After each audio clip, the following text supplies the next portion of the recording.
Assalamualaikum warahmatullahi wabarakatuh. Berjumpa lagi dengan saya Rahmat Sujono dari Prodi PVTMO Reguler 6B dari Universitas IFET Semarang.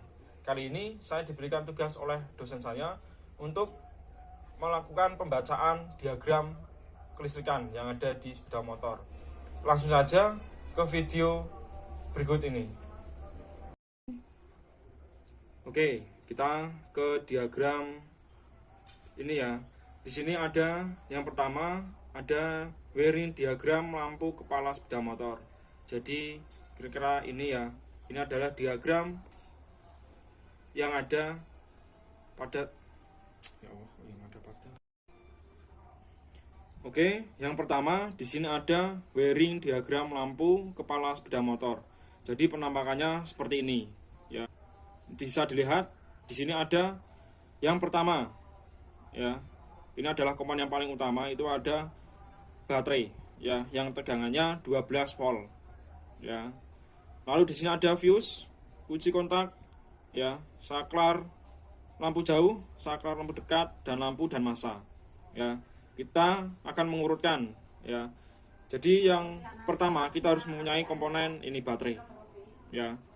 Terus kita harus punya output dan inputnya. Jadi di sini untuk inputnya itu adalah main ini ya, terminal main ini. Terus X ya, atau outputnya itu adalah plus ini. Jadi yang kita akan menyambungkan kabel itu yang terminal plus ini. Jadi dia akan menuju ke fuse dulu ya. Jadi baterai ini 12 volt, terus dia akan menuju ke fuse ya. Fuse di sini digunakan sebagai pemutus arus ketika ada konsleting pada arus yang ada di kelistrikan sepeda motor. Jadi ini fuse ini digunakan sebagai pengaman ya, atau biasa disebut skring ya. Terus selanjutnya setelah skring dia akan menuju ke kunci kontak ya. Ini ada kunci kontak ya. Lalu ketika kunci kontak ini di-on-kan ya, dia akan menuju ke saklar lampu. Nah, saklar lampu di sini ada dua saklar. Yang pertama ada saklar jauh dan ada saklar lampu dekat. Ya. Jadi di sepeda motor itu lampu ya, lampu jauh dan dekat itu hanya ada satu. Cuma di dalam lampunya ini terdapat dua lilitan, yang satu ke lampu utama dan yang satu ke lampu dekat. Ya, hanya saja untuk yang lampu jauh ya, lampu jauh ini dia memiliki indikator ya, lampu indikatornya. Jadi untuk mempermudah kita dalam mengenali ini lampu jauh atau dekat. Jadi ketika kita on-kan yang lampu jauh, pasti lampu indikatornya akan menyala ya. Sebegitupun sebaliknya, kalau kita menghidupkan yang saklar lampu dekat, indikatornya akan mati atau tidak akan menyala. Lalu setelah ini salah satu di on-kan ya, contoh aja kita ke lampu jauh di on-kan, dia akan menyala apabila dia dikasih massa ya. Nah di sini lampu ini sebagai beban. Nah ketika beban ini harus menyala, ini harus ada massa ya, harus ada massa. Jadi massa simbolnya kayak ini tuh ya. Nah mungkin sampai sini sudah paham ya teman-teman. Jadi ini adalah wiring diagram lampu kepala sepeda motor.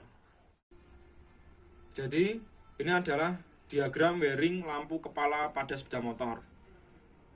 Untuk itu ini ada ini ya, di sini ada simbol massa ya, dan fuse, dan ini ada sebagai penampung tenaga ya, arus listrik.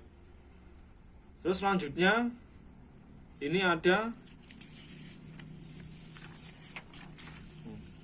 sini ada wiring diagram klakson sepeda motor, hampir sama ya, cuman di sini kita akan membunyikan klakson ya, hampir sama. Di sini ada baterai ya yang bertegangan 12 volt. Lalu kita X ya keluar, sama ya, ada pengaman juga ya, atau fuse. Terus kita ke kunci kontak ya, kunci kontak di on kan, dia akan menuju ke saklar klakson ya. Setelah klakson ini kita tekan, ya, aliran listrik ini akan menuju ke beban. Ya, ketika beban ini syarat ketika beban ini akan menyala atau hidup, nah, dia harus diberi massa. Ini massanya. Ya, lambangnya ini. Nah, kalau di sepeda motor biasanya untuk massa ini ya kita letakkan di bodi sepeda motor ya, atau di kerangka besinya itu. Nah, mungkin cukup dari saya itu tentang penjelasan wiring diagram ya. Yang pertama ada wiring diagram lampu kepala. Ini ya. Yang pertama ada diagram lampu kepala dan yang kedua ada diagram klakson. Jadi kedua ini hampir sama. Cuman perbedaannya nanti ketika setelah keluar dari kunci kontak. Kalau lampu itu ada 2 saklar, kalau yang klakson itu hanya ada 1 saklar. Ya, jadi itu persamaannya ketika ada beban harus dikasih massa. Supaya apa? Beban ini bisa menyala. Ya. Mungkin cukup sekian dari saya. Terima kasih. Wabillahi taufiq wal hidayah. Wassalamualaikum warahmatullahi wabarakatuh.